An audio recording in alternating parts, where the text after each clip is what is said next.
Hello friends, welcome to my channel reading corner. आज हम इग्नू यानी कि Indira Gandhi national open university के जून 2023 टर्म एंड एग्जामिनेशन के हॉल टिकट के इम्पोर्टेंट इंस्ट्रक्शंस के बारे में बात करेंगे। तो ये है मेरा इग्नू का hall ticket. First of all इसमें enrolment number, programme code, programme name, name of the student, exam centre code, exam centre address. उसके नीचे कुछ नोट्स लिखा हुआ है, आइए उसको भी पढ़ते हैं हम। पैरा संख्या 17। महत्वपूर्ण निर्देश में लिखित शर्तों को पूरा करने के अधीन यह हॉल टिकट वैध है। 7 नंबर पे है परीक्षा समय सारणी, एग्जाम टाइम टेबल। इसमें परीक्षा का डेट दिया हुआ है, उसके बाद ये सेशन कौन सा रहेगा, आफ्टरनून या फिर मॉर्निंग रहेगा, जो भी है।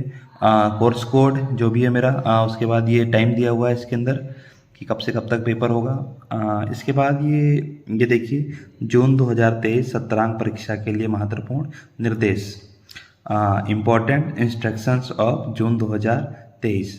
तो चलिए आइए एक एक करके इसको हम पढ़ते हैं। फर्स्ट है, परीक्षार्थी उत्तर पुस्तिका में अपने अनुक्रमांक अत्यंत सावधानी पूर्वक लिखें। स्पष्ट, भ्रामक अथवा गलत अनुक्रमांक अंकित करने की दिशा में परीक्षा परिणाम घोषित नहीं किया जाएगा। यदि परीक्षार्थी का अनुक्रमांक 10 अंकों की बजाय 9 अंकों का है तो उसे अंतिम कोष्ठक में क्रॉस का चिन्ह अंकित करना चाहिए। अनुक्रमांक को 10 अंकों का बनाने के लिए प्रारंभ में शून्य का प्रयोग ना करें। परीक्षा केंद्र का कोड भी इसी प्रकार से भरा जाएगा। आंसर शीट में हमें अपना एनरोलमेंट नंबर फिल करने के लिए 10 बॉक्स बने होते हैं। उसके अंदर हमें अपना जो भी एनरोलमेंट नंबर है उसको एक एक करके भरना होता है। तो मान लीजिए किसी स्टूडेंट का अगर 9 डिजिट का एनरोलमेंट नंबर है तो उसको 10 डिजिट का बनाने के लिए पहले वाले बॉक्स में 0 नहीं लगाना है, बल्कि जो लास्ट का बॉक्स बच जाएगा उसमें क्रॉस लगा देना है। ठीक इसी प्रकार परीक्षा केंद्र का कोड भी इसी प्रकार भरा जाएगा। अगर किसी का 1 डिजिट कम है तो लास्ट वाले में क्रॉस लगा देना है। पहले वाले का यही मतलब है। तो चलिए आगे हम पढ़ते हैं। सेकंड वाला क्या है, अगला देखिए, कृपया यह नोट कर लें कि मुख्य उत्तर पुस्तिका के अतिरिक्त अन्य कोई पूरक उत्तर पुस्तिका प्रदान नहीं की जाएगी। अतः परीक्षार्थियों को चाहिए कि वह प्रत्येक लाइन में लिखे तथा कोई भी पृष्ठ खाली ना छोड़े, यानी एक्स्ट्रा सीट वगैरह हमें नहीं दी जाएगी। चलिए थर्ड वाला हम पढ़ते हैं, क्या है। कृपया परीक्षा के दौरान उपस्थित पत्रक पर अपने नाम और अनुक्रमांक के सामने निर्धारित कॉलम में हस्ताक्षर अवश्य करें। यदि किसी परीक्षार्थी द्वारा निर्धारित कॉलम के अतिरिक्त अन्य कहीं हस्ताक्षर किया जाता है अथवा हस्ताक्षर नहीं किया जाता है तो ऐसी स्थिति में उसे अनुपस्थित माना जाएगा। चलिए फोर्थ वाला पढ़ते हैं। फोर्थ में क्या है, कक्षा निरीक्षक के पास उत्तर पुस्तिका जमा करने से पूर्व परीक्षार्थी जांच लें कि निर्धारित स्थान पर स्वयं के हस्ताक्षर, कक्षा निरीक्षक के हस्ताक्षर तथा परीक्षा केंद्र की मोहर लगी हो। 5th नंबर है, परीक्षार्थी यह नोट कर लें कि उन्हें हॉल टिकट यानी कि प्रवेश पत्र पर उल्लिखित परीक्षा केंद्र के अलावा किसी अन्य परीक्षा केंद्र पर परीक्षा देने की अनुमति नहीं दी जाएगी। 6th नंबर है, सामाजिक न्याय एवं सशक्तिकरण मंत्रालय नई दिल्ली द्वारा 29 अगस्त 2018 तथा 10 अगस्त 2022 को जारी कार्यालय ज्ञापन के अनुसार श्रुत लेखक प्रतिपूर्ति समय समाप्ति की अनुमति की मांग करने वाले बेंचमार्क अक्षमताग्रस्त यानी दिव्यांगजन जो स्टूडेंट है उनके लिए है ये। परीक्षार्थी श्रुत लेखक प्रतिपूर्ति समय प्राप्ति की अनुमति हेतु संबंध क्षेत्रीय केंद्र से संपर्क स्थापित कर सकते हैं। 7th नंबर देखिए क्या है, परीक्षा के दौरान परीक्षार्थियों के पास इग्नू द्वारा जारी वैध पहचान पत्र होना चाहिए। यदि किसी कारण से परीक्षार्थी के पास इग्नू द्वारा जारी वैध पहचान पत्र नहीं है तो वह परीक्षा हॉल में प्रवेश के लिए किसी भी सरकारी संस्थान द्वारा फोटो युक्त वैध पहचान पत्र दिखा सकते हैं, जैसे कि आधार कार्ड, पैन कार्ड या फिर voter ID card.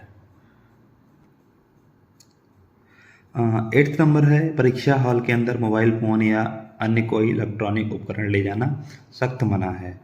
9th number परीक्षा में कैलकुलेटर उपयोग करने की अनुमति है जब तक कि प्रश्न पत्र में दिए गए निर्देशों के माध्यम से अन्यथा प्रतिबंधित ना हो। 10th नंबर है परीक्षा का माध्यम परीक्षार्थियों को प्रश्नों के उत्तर केवल उसी भाषा में लिखने होते हैं जिसमें पाठ्यक्रम संचालित किया जाता है। यद्यपि परीक्षार्थियों के पास हिंदी माध्यम में परीक्षा देने का विकल्प है, भले ही उसका पंजीकरण अंग्रेजी माध्यम में क्यों ना हुआ हो। ये भी बहुत इंपॉर्टेंट है। कई बच्चों के साथ भाई जैसे नहीं ध्यान रख पाते हैं, वो इंग्लिश मीडियम में भर देते हैं जबकि वो हिंदी मीडियम के होते हैं, तो उनको घबराने की ज़रूरत नहीं है, पेपर वो हिंदी मीडियम में भी वहाँ जाके दे सकते हैं। तो चलिए देखते हैं हम 11th नंबर क्या है।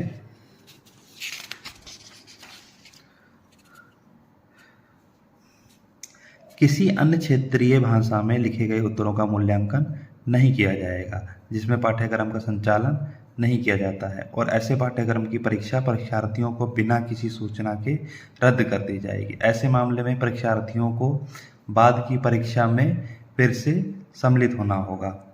12th नंबर जो है ये है निम्नलिखित पाठ्यक्रमों के प्रश्न पत्र वस्तुनिष्ठ प्रकार के, यानी बहुविकल्पीय प्रश्न जो होंगे, कुछ इसमें प्रोग्राम है जिसका जो है OMR शीट पे पेपर होगा, वो लिखित नहीं होगा, केवल OMR शीट पर आयोजित किए जाएंगे। उन प्रोग्राम को इन्होंने हाईलाइट कर रखा है कि कौन कौन से प्रोग्राम हैं जिनका पेपर बहुविकल्पीय होगा।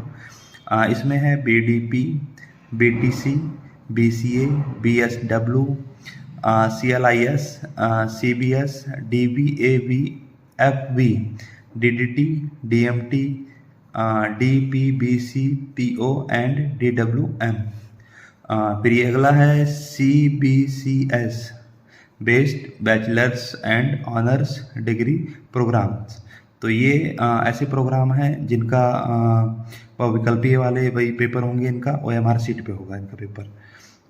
तो अगला देखिए 13 नंबर जो है, यदि पाठ्यक्रम एक ही समूह के अथवा बैकलॉग पाठ्यक्रम विभिन्न प्रोग्रामों के पाठ्यक्रम और MP प्रोग्राम विभिन्न विशेषज्ञताओं के पाठ्यक्रम है तो परीक्षा की तिथि और सत्र के परिवर्तन के अनुरोध पर विचार नहीं किया जाएगा। अगला ये देखते हैं 14 नंबर, BLIS प्रोग्राम के अलावा अन्य प्रायोगिक लैब पाठ्यक्रमों में भाग लेने के लिए पंजीकृत विद्यार्थियों को सलाह दी जाती है कि वह परीक्षा स्थल और परीक्षा तिथि की जानकारी के लिए अपने क्षेत्रीय केंद्र से संपर्क करें। 15वां नंबर है, प्रश्न पत्र वितरित होने के 15 मिनट बाद हॉल में प्रवेश अनुमति नहीं दी जाएगी, तथापि केंद्र अधीक्षक वैध कारण के आधार पर 30 मिनट तक देरी को माफ कर सकता है। 16 नंबर है, परीक्षा शुरू होने के 1 घंटे की समाप्ति से पहले किसी भी छात्र को परीक्षा हॉल छोड़ने या फिर प्रश्न पत्र को बाहर ले जाने की अनुमति नहीं दी जाएगी। हमने जो स्टार्टिंग में नोट पढ़ा था वो इसी से रिलेटेड था। 17वें नंबर से हॉल टिकट वैध है यदि पुनः प्रवेश अवधि सहित प्रोग्राम की वैधता समाप्त ना हुई हो, भरे गए पाठ्यक्रम कोड चुने गए पंजीकृत पाठ्यक्रम हैं, भरे गए पाठ्यक्रम कोड को पुनः मूल्यांकन के लिए आवेदन नहीं किया हो, भरे हुए पाठ्यक्रम कोड के मूल्यांकन के लिए आवेदन किया गया हो तो तत्काल पिछले सत्रांत परिणाम का मूल्यांकन परिणाम जो भी अधिक हो मार्कशीट में अधिसूचित किया जाएगा।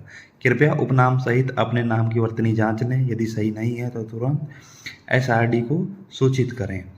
फिर है छूट योजना के अंतर्गत शामिल ना हो। तो ये जो स्टार्टिंग में हमने पढ़ा था, ये देखिए स्टार्टिंग में हमने यहाँ पे पढ़ा था पैरा संख्या 17, महत्वपूर्ण निर्देश में लिखित शर्तों को पूरा करने के अधीन यह हॉल टिकट वैध होगा। तो जो भी इसके 17वें नंबर पे लिखा है, अगर वो सही आप फॉलो करते हैं तो ही एडमिट कार्ड वैलिड है, वरना नहीं है। तो चलिए हम आगे पढ़ते हैं।